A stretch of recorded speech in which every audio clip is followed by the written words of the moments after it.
Hi everyone, welcome to Level Up Guitar, where you come to level up your playing. I'm Kalen, and today we're talking about pentatonics. Specifically, I'm going to show you how you can create new pentatonic scales that I'm pretty sure you never knew existed.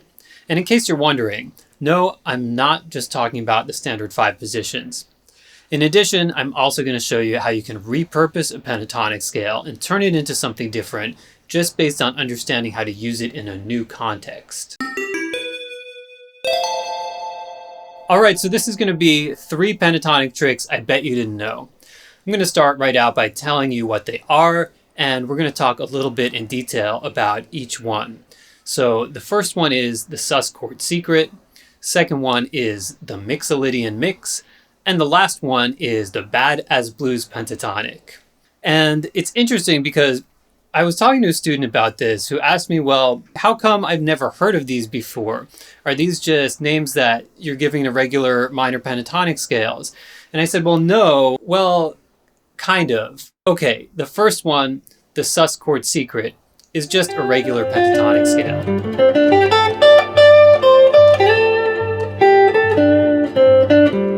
When you play this particular pentatonic scale over a sus chord, it's not the same tool anymore that it is when we use it over a blues or over a minor chord, for example. The other two are actually synthetic pentatonic scales, and a lot of people don't know about these, but synthetic pentatonic scale just means you can make a pentatonic scale out of any 5 notes. Let's take a closer look at one of those as our first example, the Mixolydian mix. The context for using this one is a simple dominant 7th chord, and we can just play an A7 just to keep it really simple and easy. The scale pattern here, you may notice, is adapted from a root on the E string minor pentatonic. The only thing that's changed is we've raised up the second note of the scale by a half step. So we maintain the flat 7 from the minor pentatonic, but we now have a major third instead of a minor third. And that's why I call it the Mixolydian mix, because it has a flat 7 and a major third. So it feels like you're mixing your minor pentatonic scale with your Mixolydian mode. So let's take a minute to play through it. Starting on the root, then we have the major third.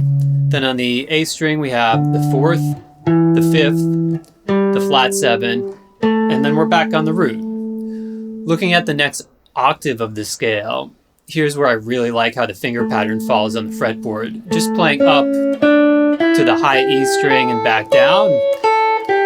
I just love the way it feels to sequence these 4-note patterns. And I really, really like the way it sounds to go from the 4th to the major third to the root to the flat 7. The next example I call the bad as blues pentatonic. This is the same process as before. We're just taking one note from our minor pentatonic and changing it. So now we have a minor pentatonic, but instead of having a natural 5th, we have a flat 5th, which is also known as the blue note. Let's play through it. So we're starting on the root here, the flat 3rd, then we have the 4th, the flat 5th, the flat 7, and the octave. And you have a choice here with the fingering of where you play the flat 5th. You can play it either on the G string or the B string. I like to play it on the B string just because I like to maintain 2 notes per string with my pentatonic scale patterns. So it is a rather dark sounding kind of a scale, but what I love about this one the most is what it sounds like when you use it temporarily as a way to build tension. And then when you finally resolve to that natural 5th that was missing from the scale, it has such a big impact. Try out some phrases that are familiar to you from your normal minor pentatonic, see what works, and see what the effect of the one altered note has on your standard minor pentatonic vocabulary. Let's dive into the last one now, the sus chord secret. This example is the more complicated of the 3, even though it's a finger pattern you probably already know. We'll be applying it to a less familiar context. Now, in case you don't know what a sus chord is, I'll just say that they're very common in blues, rock, folk music. They're all over the place, really. And conceptually, they're also very simple. You're just replacing the third with either the second or the fourth. Don't worry if you're not grasping that on a deep level in terms of the theory. But here is the sus chord shape I'm going to use for the example today, in case you want to play with it later.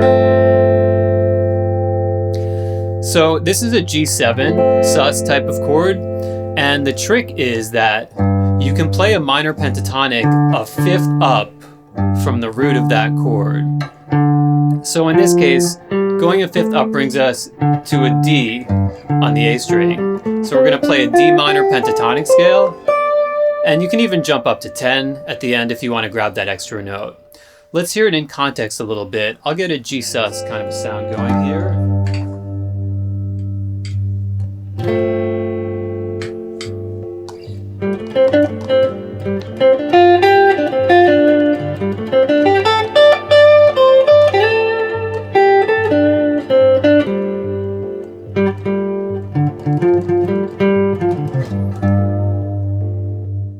Now you want to keep in mind, even though this is a finger pattern you may know, it's not going to work the same way as it does over a blues or a minor chord, for example.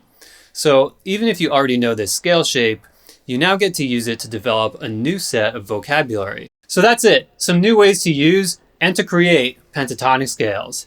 If you have any questions or suggestions, leave a comment, and I hope you like and subscribe for more tips, tricks, and secrets from Level Up Guitar.